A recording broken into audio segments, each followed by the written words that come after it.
Compliments കൊടുക്കാൻ ഇഷ്ടമുള്ളവരാണോ നിങ്ങൾ? ഇനി നിങ്ങൾ കൊടുക്കുന്ന കോംപ്ലിമെന്റ്സ് ചില വാക്കുകൾ കാരണം അതൊരു കംപ്ലൈൻ്റ് ആയി മാറുകയാണെങ്കിലോ? ഞാൻ എന്തായി പറയുന്നതെന്നായിരിക്കും അല്ലേ? സംടൈംസ് നമ്മൾ ഇംഗ്ലീഷിൽ കോംപ്ലിമെൻറ്റ്സ് പറയുമ്പോൾ ചില വാക്കുകളുടെ യൂസേജ് മിസ്യൂസ് ചെയ്ത് അല്ലെങ്കിൽ മിസ്പ്ലേസ് ചെയ്ത് വരുമ്പോൾ അതിൻ്റെ മീനിങ് തന്നെ മാറിപ്പോകാറുണ്ട്. അതേത് വാക്കാന്നല്ലേ? വേറെ ഒന്നുമല്ല, to.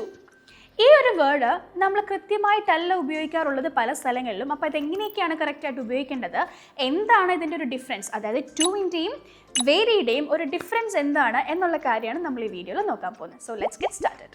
First let's try to understand the word very. Very എന്നുള്ളത് ഒരു സേഫ് വേർഡാണ്, ന്യൂട്രൽ ആയിട്ടുള്ളൊരു പോയിൻ്റാണ്. നമ്മളിപ്പോൾ പറയുന്ന കാര്യം പ്രോബ്ലംസ് ഒന്നുമില്ല എന്നുള്ള രീതിയിൽ പറയുന്ന ഒരു വേർഡാണ് വേരി. ന്യൂട്രലാണ്, പോസിറ്റീവാണ്. എ ലോട്ട് എന്ന് പറയണമെങ്കിലോ ഹൈ ഡിഗ്രി എന്ന് പറയണമെങ്കിലൊക്കെ നമുക്ക് എന്ത് യൂസ് ചെയ്യാം?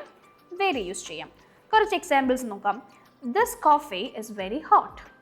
She is very kind. This place is very called. ഇങ്ങനത്തെ നമ്മൾ നോർമലായിട്ട് യൂസ് ചെയ്യുന്ന കാര്യങ്ങൾ. ഇനി നേരെ മറിച്ച് ടൂവിലേക്ക് വരികയാണെങ്കിൽ ടു കുറച്ച് പ്രശ്നമാണ്. നമ്മൾ പറയുന്ന കാര്യം അതിൻ്റെ നെഗറ്റീവ് ആസ്പെക്റ്റിലേക്ക് കൊണ്ടുവരികയാണ് ആരുടെ ജോലി? ടുവിൻ്റെ ജോലി. For example, this coffee is too hot എന്ന് ഞാൻ പറഞ്ഞാൽ അതിനർത്ഥം ചൂടാണ് എന്ന് മാത്രമല്ല, എനിക്കിത് കുടിക്കാൻ പറ്റില്ല, അത്രയ്ക്ക് ചൂടാണ് എന്നാണ് അതിൻ്റെ അർത്ഥം വരുന്നത് കേട്ടോ. This place is too cold എന്ന് ഞാൻ പറഞ്ഞാൽ ഇവിടെ ഭയങ്കര തണുത്ത അന്തരീക്ഷമാണ് എന്ന് മാത്രമല്ല, ആ അന്തരീക്ഷത്തിൽ എനിക്ക് നിൽക്കാൻ പറ്റുന്നില്ല എന്ന് കൂടെ സൂചിപ്പിക്കുന്ന യൂസേജാണ് this place is too cold എന്ന് പറയുമ്പോൾ. So now you understood the difference, right? കുറച്ചുകൂടി ഡീറ്റെയിൽ ആയിട്ട് നമുക്കിത് നോക്കാം. ഒരു സൈഡ് ബൈ സൈഡ് കമ്പാരിസൺ നോക്കിയാലോ. Very tall, too tall. Very tall എന്ന് പറയുമ്പോൾ it is simply describing the height.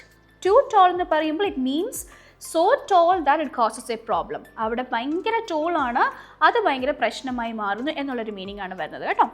ഇനി സെക്കൻഡ് വൺ നോക്കുവാണെങ്കിൽ very cold, too cold. Very cold എന്ന് പറയുമ്പോൾ തണുപ്പാണ്, but may be fine. Too cold എന്ന് പറയുമ്പോൾ so cold that it's uncomfortable or unsafe.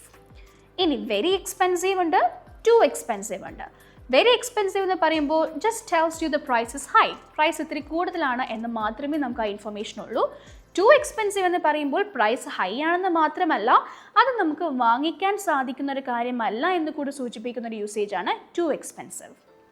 ഇനി മറ്റൊരു കാര്യം കൂടിയുണ്ട്, something known as positive adjective. നമ്മളിപ്പോൾ ചില ആൾക്കാർക്കൊക്കെ നല്ല അഡ്ജക്റ്റീവ്സ് വെച്ച് ഡിസ്ക്രൈബ് ചെയ്യാറുണ്ട് അല്ലേ? ഇപ്പോൾ ഭയങ്കര കനിവും പൊളൈറ്റുമായിട്ടൊക്കെ ഉള്ള ഒരാളാണെങ്കിൽ നമ്മൾ പറയാറുണ്ട് ഷീ ഈസ് വെരി കൈൻഡ്.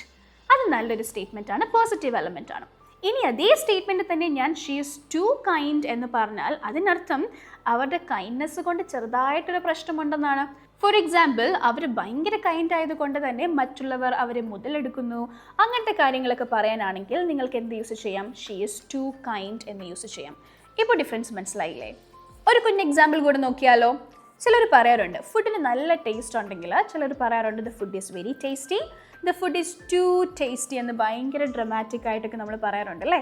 പക്ഷേ ഈ ടു ടേസ്റ്റി എന്ന് പറയുമ്പോൾ അവിടെ ഒരു പ്രോബ്ലം ഉണ്ട്.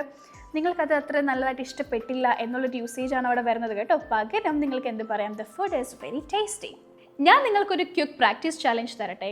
കുറച്ച് സെൻറ്റൻസസ് ഞാനിപ്പോൾ ഡിസ്പ്ലേ ചെയ്യാം, എന്നിട്ട് ഓരോ സെൻറ്റൻസിനും 5 സെക്കൻഡ് ടൈം ഞാൻ തരാം.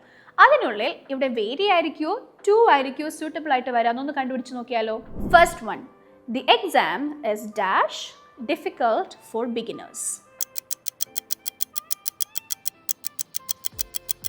യെസ്, ഇവിടെ കറക്റ്റ് ആയിട്ട് വരുന്നത് ടു ഡിഫിക്കൾട്ട് എന്നായിരിക്കും അല്ലേ? കാരണം ബിഗിനേഴ്സിന് ഇതൊരു പ്രോബ്ലം ആണ് എന്ന് കാണിക്കുന്ന യൂസേജ് ആയതുകൊണ്ട് തന്നെ ഇവിടെ ടു ആണ് കറക്റ്റ് ആയിട്ട് വരാം, വേരി അല്ല. Second one, the dress is dash beautiful for a wedding. ഇവിടെ കറക്റ്റ് വരിക വെരി ബ്യൂട്ടിഫുൾ എന്നായിരിക്കും. കാരണം ഇത് വെഡിങ്ങിന് പറ്റിയ നല്ലൊരു ഡ്രസ്സാന്നുള്ളത് കോംപ്ലിമെൻ്റ് ആയതുകൊണ്ട് തന്നെ ഇവിടെ വേരി ആയിരിക്കും സ്യൂട്ടബിൾ, ടു അല്ല. Third one, this bag is dash heavy, I can't lift it. അധികമൊന്നും ചിന്തിക്കേണ്ടി വന്നില്ല അല്ലേ? കറക്റ്റ് ആൻസർ ആണ് ടു ഹെവി. കാരണം ഇവിടെ കൃത്യമായി പറയുന്നുണ്ട് ഇത് ഭയങ്കര ഹെവി ആണെന്നും അത് ലിഫ്റ്റ് ചെയ്യാൻ പറ്റുന്നില്ല എന്നും. സോ അതൊരു പ്രോബ്ലം ആണ് അല്ലേ? അപ്പോൾ ഇവിടെ കൃത്യമായിട്ട് ടു ആണ് നിങ്ങൾ യൂസ് ചെയ്യേണ്ടത്. അപ്പോൾ എങ്ങനെയാ കാര്യങ്ങളൊക്കെ എല്ലാവർക്കും മനസ്സിലായില്ലേ? ഇനി ടുവും വേരിയും കറക്റ്റ് ആയിട്ട് യൂസ് ചെയ്തോളൂ. ഇതുപോലത്തെ ഇൻഫോർമേറ്റീവ് വീഡിയോസ് ആയിട്ട് ഞാൻ വീണ്ടും വരുന്നതായിരിക്കും. Until then take care.